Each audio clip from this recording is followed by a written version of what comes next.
tissue proper we have completed. Now we are going to discuss another type of connecting tissue. It is supportive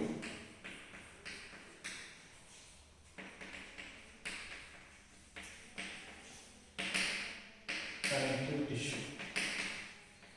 So in this part we are going to discuss supportive connecting tissue. So this supportive connective tissue, why they are called as supportive connective tissue? Because they give support and shape to the body and protects the internal organs like heart, kidneys, lungs, digestive system, like the various parts of our internal body. They are protected and supported by some connecting tissue, and so they are called as supportive connecting tissue. And these supportive connecting tissue are of two types. Number one,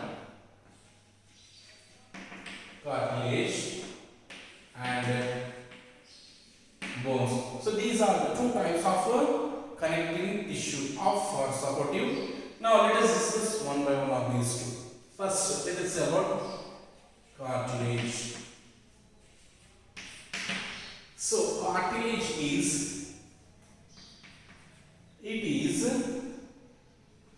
soft bone, elastic in nature, means it is stretchable. Understand? Elastic, soft and non-porous. How is the cartilage is? It is soft, elastic and non-porous in nature, and it is made up of chondroblast cells.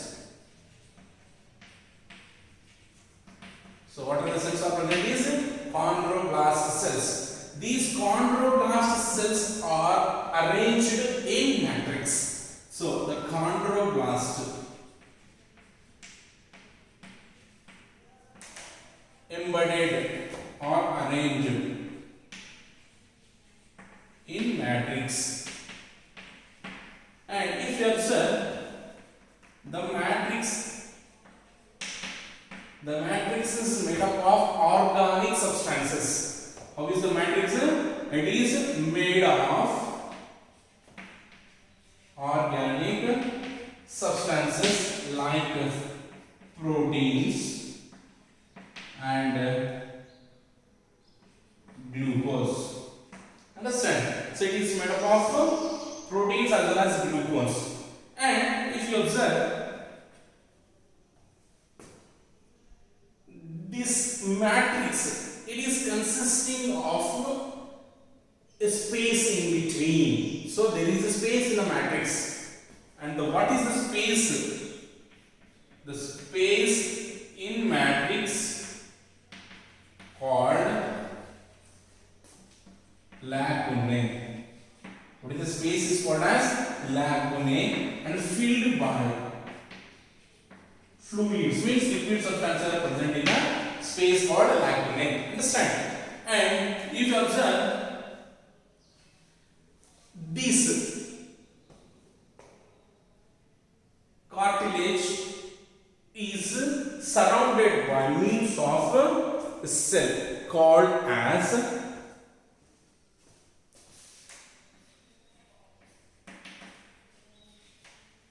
cartilage is surrounded by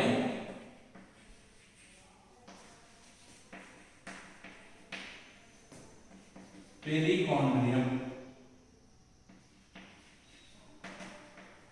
Is surrounded by perichondrium. Understand? And what is the function? That is a very important. And these are supportive and flexible in nature. Understand? How is there? They were supportive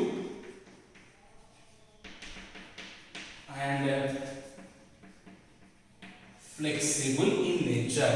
And where does this cartilage is present? See, the tip of the nose, the ear pinna, the windpipe, and the end of the ribs, and the end of the long bones, and the entire shark fish is made up of cartilage. Understand? Where does this cartilage is found? It is found in tip of the nose, tip, it is found ear pinna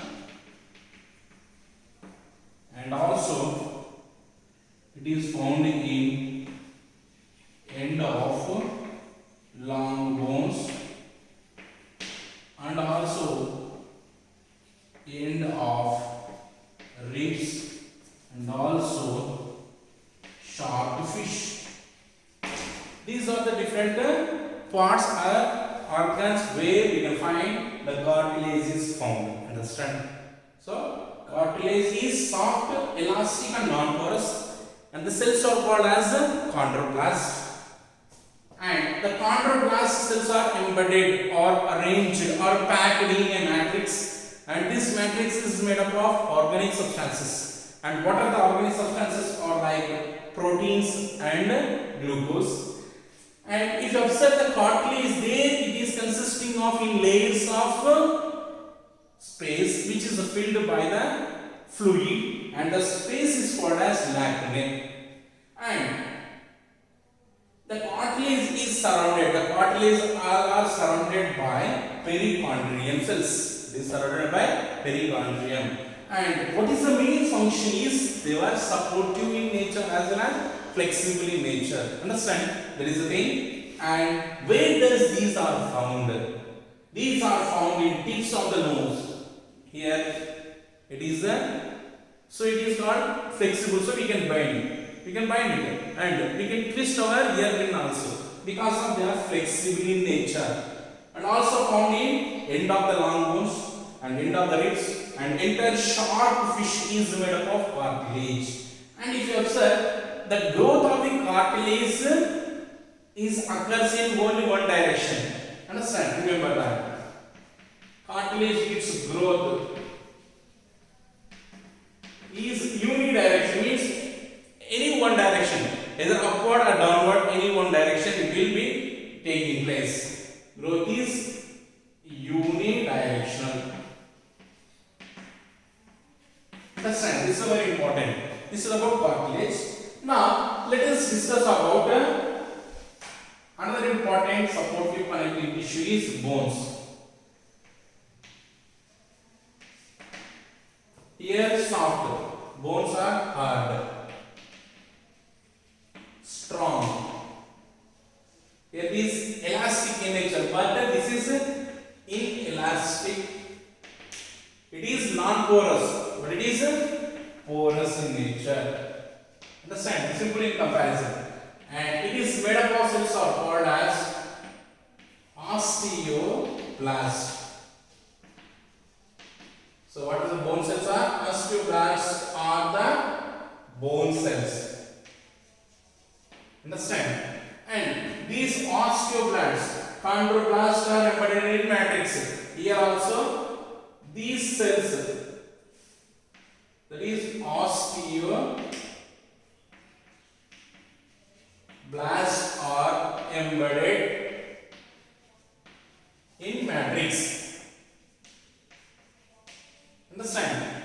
Very simple both. And this matrix is, here the matrix is made up of organic matter only, but this matrix is made up of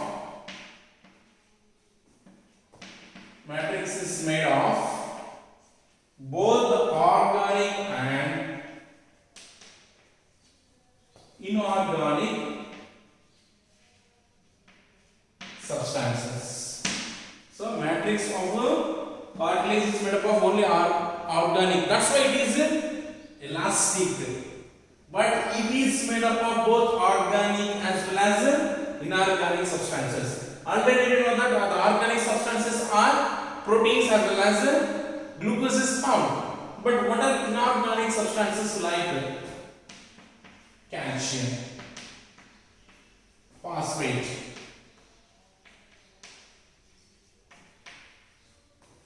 and also we can see carbonates.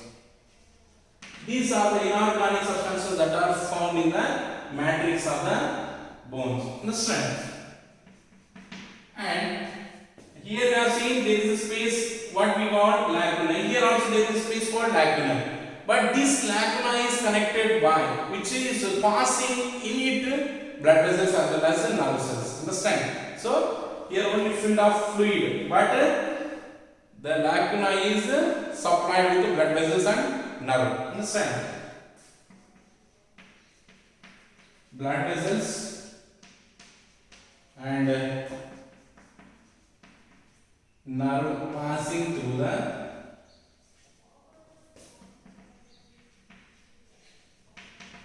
lacunae.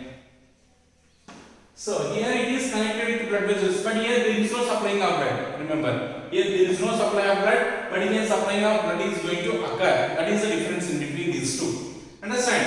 And the blood helps in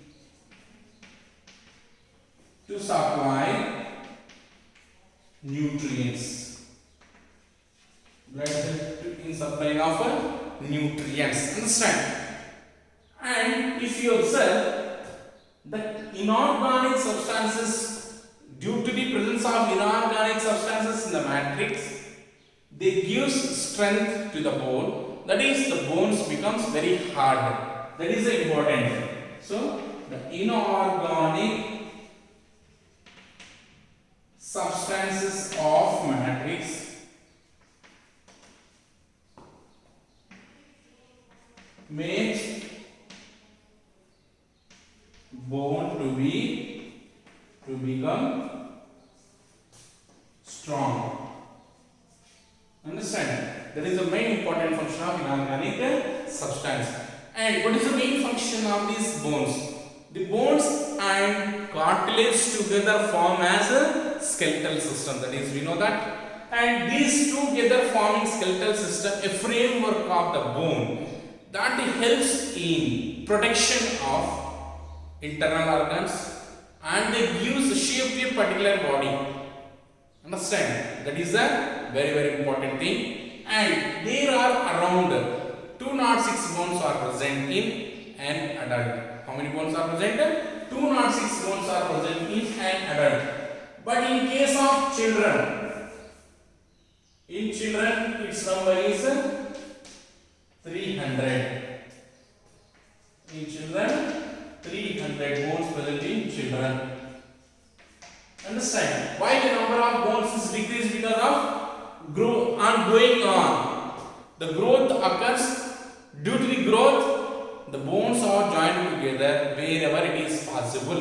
So their number is going to be decreased. Understand? That's why the bones, number of bones is 206 in adult, whereas in case of children, the bone is 300. And what is the function of the skeletal system? Bones and cartilage is they give support and protection to the internal soft and delicate organs, and it gives a proper shape to our body. That is a very important function of the supportive connective tissue.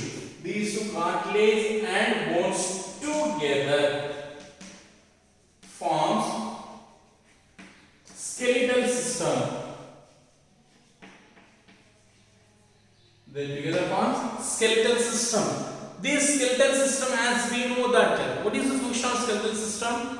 It is acting as supportive and protective to the internal organs and gives a shape to the body. So this skeletal system gives support and gives it shape and protects the internal organs. That is very important function of the supportive connecting tissue by cartilage and bones together forms. This is what another important types of connecting tissue is supportive. So we have discussed different types of connecting tissue. So we have classified connecting tissue are of three types. What are the three types? Number one, connecting tissue proper. Under that we have discussed different types.